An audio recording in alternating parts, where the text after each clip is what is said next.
नमस्कार दोस्तों, स्वागत है आपका हमारे चैनल फ्लो इन भक्ति में। चलिए आज जानते हैं अपरा एकादशी के बारे में। हिंदू धर्म में एकादशी व्रत का विशेष महत्व है। यह दिन भगवान विष्णु को समर्पित है। हर माह में 2 बार एकादशी का व्रत रखा जाता है, एक कृष्ण और दूसरा शुक्ल पक्ष में। प्रत्येक महीने में आने वाली एकादशी व्रत को अलग अलग नामों के जाना जाता है।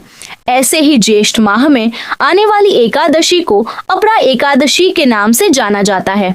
अपरा एकादशी का व्रत रखने से व्यक्ति को अपार धन की प्राप्ति होती है, साथ ही उसे हर कार्य में अपार सफलता मिलती है। आइए सुनते हैं अपरा अचला एकादशी व्रत कथा। ज्येष्ठ कृष्ण एकादशी। युधिष्ठिर कहने लगे कि हे भगवान, ज्येष्ठ कृष्ण एकादशी का क्या नाम है तथा उसका महात्म्य क्या है, सो कृपा कर कहिए। भगवान श्री कृष्ण कहने लगे कि हे राजन, यह एकादशी अचला तथा अपरा 2 नामों से जानी जाती है। पुराणों के अनुसार ज्येष्ठ कृष्ण पक्ष की एकादशी अपरा एकादशी है, क्योंकि यह अपार धन देने वाली है। जो मनुष्य इस व्रत को करते हैं वे संसार में प्रसिद्ध हो जाते हैं। इस दिन भगवान त्रिविक्रम की पूजा की जाती है। अपरा एकादशी के व्रत के प्रभाव से ब्रह्म हत्या, भूत योनि, दूसरे की निंदा आदि के सब पाप दूर हो जाते हैं। इस व्रत के करने से परस्त्री गमन, झूठी गवाही देना, झूठ बोलना, झूठे शास्त्र पढ़ना या बनाना, झूठा ज्योतिषी बनना तथा झूठा वैद्य बनना आदि सब पाप नष्ट हो जाते हैं। जो क्षत्रिय युद्ध से भाग जाए वे नरकगामी होते हैं, परंतु अपरा एकादशी का व्रत करने से वे भी स्वर्ग को प्राप्त होते हैं। जो शिष्य गुरु से शिक्षा ग्रहण करते हैं फिर उनकी निंदा करते हैं वे अवश्य नरक में पड़ते हैं, मगर अपरा एकादशी का व्रत करने से वे भी इस पाप से मुक्त हो जाते हैं। जो फल तीनों पुष्कर में कार्तिक पूर्णिमा को स्नान करने से या गंगा तट पर पितरों को पिंडदान करने से प्राप्त होता है, वही अपरा एकादशी का व्रत करने से प्राप्त होता है।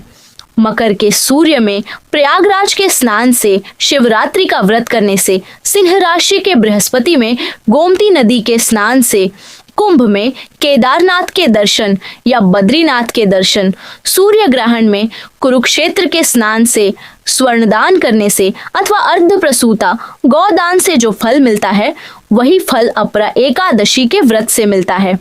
यह व्रत पाप रूपी वृक्ष को काटने के लिए कुल्हाड़ी है। पाप रूपी ईंधन को जलाने के लिए अग्नि, पाप रूपी अंधकार को मिटाने के लिए सूर्य के समान, मृगों को मारने के लिए सिंह के समान है। अतः मनुष्य को पापों से डरते हुए इस व्रत को अवश्य करना चाहिए। अपरा एकादशी का व्रत तथा भगवान का पूजन करने से मनुष्य सब पापों से छूटकर विष्णु लोक को जाता है। इसकी प्रचलित कथा के अनुसार प्राचीन काल में महीध्वज नामक एक धर्मात्मा राजा था। उसका छोटा भाई वज्रध्वज बड़ा ही क्रूर, अधर्मी तथा अन्यायी था। वह अपने बड़े भाई से द्वेष रखता था। उस पापी ने एक दिन रात्रि में अपने बड़े भाई की हत्या करके उसकी देह को एक जंगली पीपल के नीचे गाड़ दिया। इस अकाल मृत्यु से राजा प्रेतात्मा के रूप में उसी पीपल पर रहने लगा और अनेक उत्पात करने लगा। एक दिन अचानक धौम्य नामक आरार्षि उधर से गुजरे। उन्होंने प्रेत को देखा और तपोबल से उसके अतीत को जान लिया। अपने तपोबल से प्रेत उत्पात का कारण समझा। आरार्षि ने प्रसन्न होकर उस प्रेत को पीपल के पेड़ से उतारा तथा परलोक विद्या का उपदेश दिया। दयालु आरार्षि ने राजा की प्रेत योनि से मुक्ति के लिए स्वयं ही अपरा अचला एकादशी का व्रत किया और उसे अगति से छुड़ाने को उसका पुण्य प्रेत को अर्पित कर दिया। इस पुण्य के प्रभाव से राजा की प्रेत योनि से मुक्ति हो गई। वह आरार्षि को धन्यवाद देता हुआ दिव्य देह धारण कर पुष्पक विमान में बैठकर स्वर्ग को चला गया। हे राजन, यह अपरा एकादशी की कथा मैंने लोकहित के लिए कही है। इसे पढ़ने अथवा सुनने से मनुष्य सब पापों से छूट जाता है। ये था आज का वीडियो।